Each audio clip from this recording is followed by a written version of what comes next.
आज हमको जो श्रद्धा है वो कौन सी है? पक्की श्रद्धा है। लेकिन जैन दर्शन में कभी भी पक्की श्रद्धा वाले का कल्याण नहीं होता है।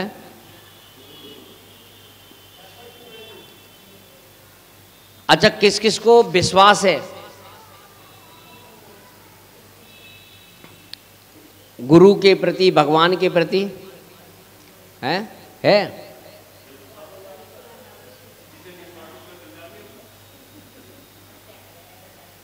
और कभी भी जो है विश्वास वाले का कल्याण नहीं होता।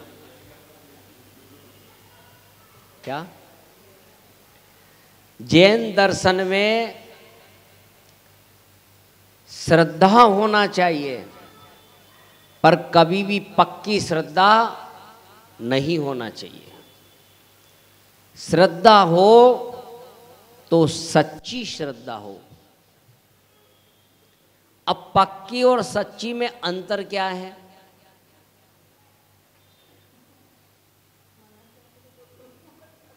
पक्की श्रद्धा का मतलब है पकड़ के बैठ जाना, हम तो ऐसा ही करेंगे, हमने ऐसा ही देखा है, हमारे यहां ऐसा ही होता है। ये क्या है? पक्की श्रद्धा। और सच्ची श्रद्धा, जैसा जिनेंद्र भगवान ने कहा है, जैसा शास्त्रों में लिखा है, हम तो वैसा ही करेंगे। इसे कहते हैं सच्ची श्रद्धा। और नहीं, हम तो ऐसे ही करेंगे। जैसे एक व्यक्ति था, उसका मकान गांव के प्रारंभ में घुसते ही उसका घर था। अब उसने एक पाइप लगा रखा था जिसको पनारा बोलते हैं। अब वो रोड पे गिरता था पानी, गंदगी घर की जो है रोड पे गिरती थी, लोग निकलते थे तो उनके ऊपर गिर जाती थी। लोग आए, लोगों ने कहा, सुनता ही नहीं था। नहीं, एक बार उस गांव का क्या है हुआ, दामाद आया। अब उसको पता ही नहीं, उसका निकलना हुआ, ऊपर से पानी गिर गया, वो सारे कपड़े खराब हो गए। अब ऐसे कपड़े में ससुराल कैसे जाए? अब घर लौट के भी नहीं जा सकता और वहां कैसे जाए? पर जैसे तैसे छुपते छुपाते वो पहुंच गया। फिर उसने कहा भाई, कहा तो भाई, फिर लोग वो इकट्ठे होकर और उस व्यक्ति के पास पहुंचे। तो उस व्यक्ति के पास पहुंचे, उससे कहा कि ये भाई गलत है। बोले मुझे पता है कि ये गलत है, लेकिन पनारा तो जो है यहीं गिरेगा। वही हम लोगों की कहानी है। हम जानते हैं कि ये चीज़ गलत है, ये वैसी है ही नहीं है, फिर भी ऐसा ही करेंगे। तो ये क्या है? पक्की श्रद्धा है। और सच्ची श्रद्धा वो है जैसा लिखा है वैसा करना है। और गुरु पर कभी विश्वास नहीं करना, क्योंकि जहां विश्वास होता है वहीं विश्वास का क्या होता है? घात होता है। इसीलिए विश्वास करने के लिए नहीं कहा है। गुरु के प्रति हमारी क्या है? श्रद्धा है, विश्वास टूट जाता है, विश्वास ऊपर से होता है, विश्वास चमत्कार आदि को नमस्कार करता है, और श्रद्धा जहां नमस्कार कर देती है वहीं चमत्कार हो जाता है। श्रद्धा अंतरंग से होती है, श्रद्धा का कभी घात नहीं होता, श्रद्धा कभी टूटती नहीं है। इसलिए गुरु के प्रति श्रद्धा होना चाहिए, और जहां श्रद्धा होती है वहां कार्य बनेगा ही बनेगा। अच्छा, एक बात बताओ, भक्त किसे कहते हैं? हाँ जी प्रधान जी, भक्त किसे कहते हैं? हैं? बोलिए, भक्त किसे कहते हैं?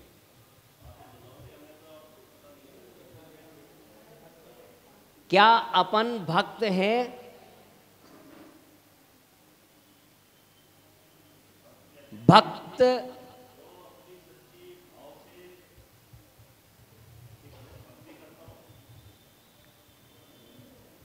भक्त किसे कहते हैं? जिसके अंदर भेदभाव नहीं है वही भक्त है,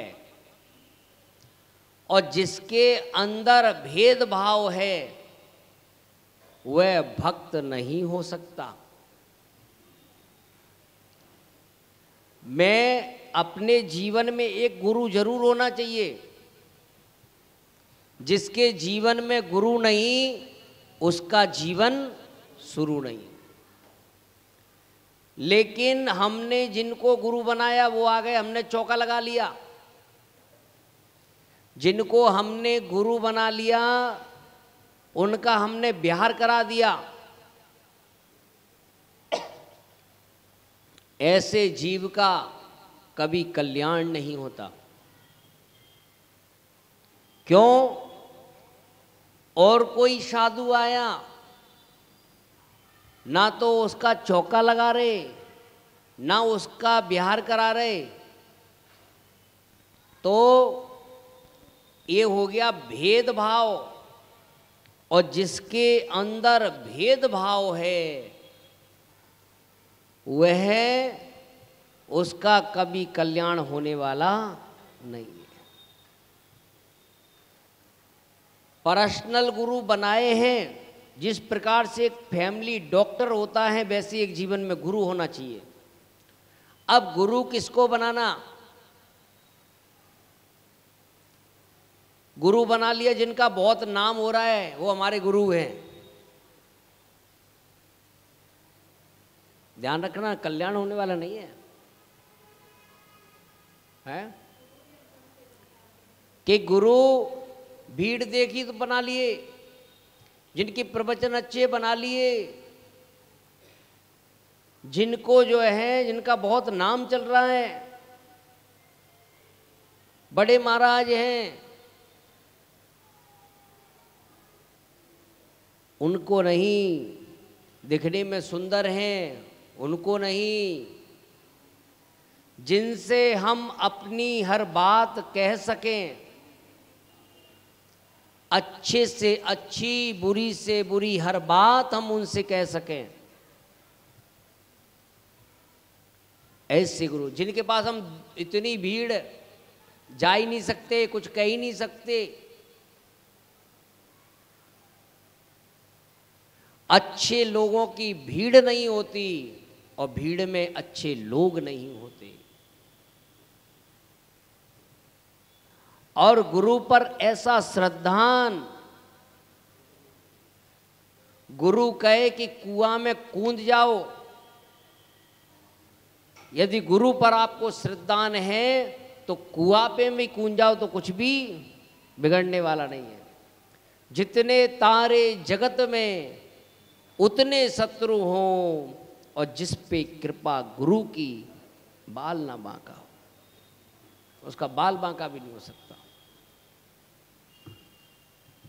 और जिनको हमने गुरु माना है उनके विहार में नहीं जा पाए कोई बात नहीं, उनका चौका नहीं लगा पाए कोई बात नहीं, लेकिन कोई दूसरा साधु आया, उनका हमने विहार कराया, उनका हमने चौका लगाया, तो उनको भी खुशी होगी कि हमारा कोई गुरु भाई गया तो उसके लिए हमारा भक्त जो है तत्पर था।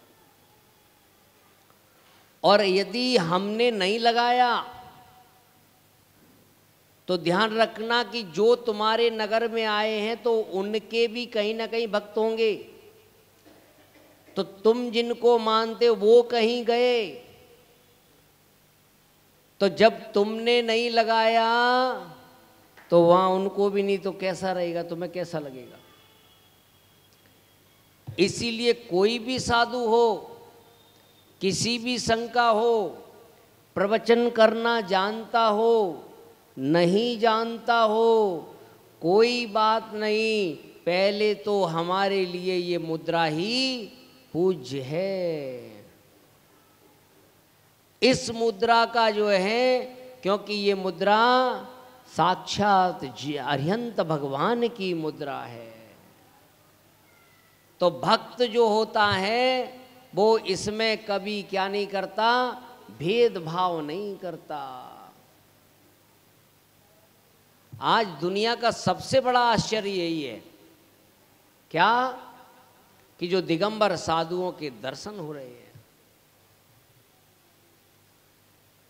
समाज में यदि साधु ना हो तो पता है जैन समाज जाने कहाँ कहाँ जाए हैं। जितने आयोजन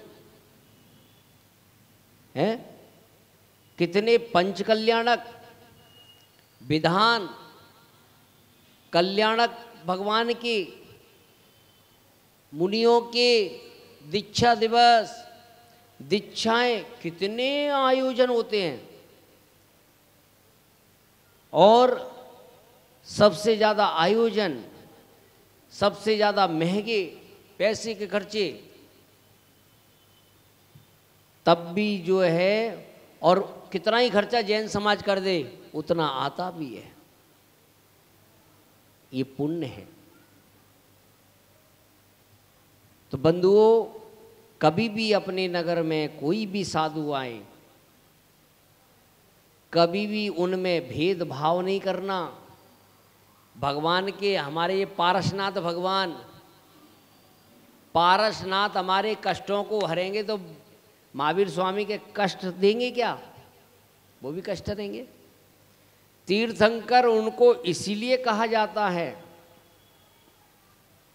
भगवान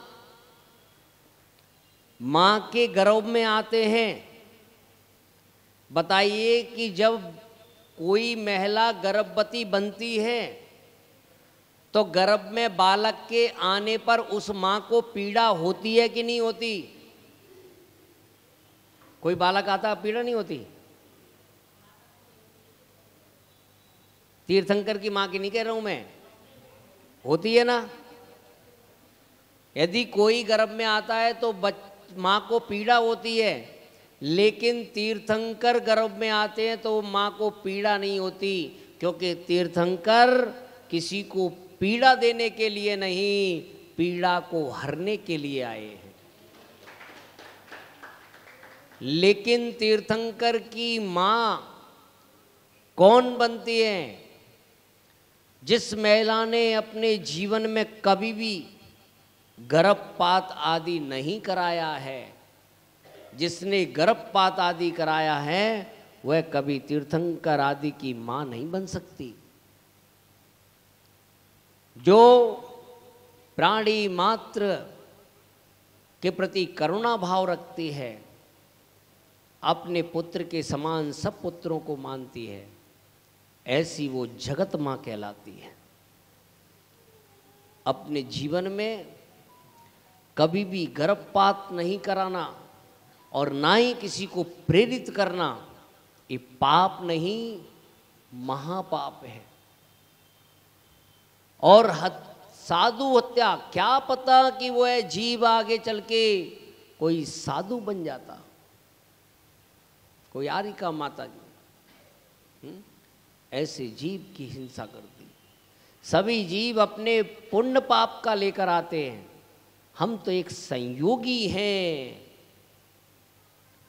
कि भाई 4 बच्चे हो गए, फीस कहाँ से भरेंगे। वो सब अपने अपने, जिनके बच्चों के माँ बाप नहीं थे, क्या उन बच्चों का पालन नहीं होता है? जिन बच्चों के माँ बाप नहीं, उन बच्चों का पालन हो जाता है, तो क्या अपने बच्चों का?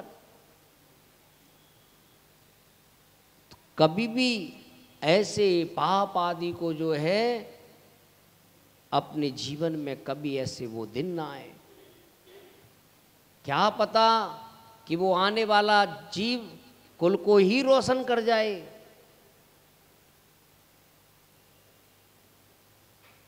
तो ऐसे जैन कुल में जो तीर्थंकरों का कुल है, जैन कुल डॉक्टर इंजीनियर बनने के लिए नहीं है, भगवान बनने के लिए मिला है।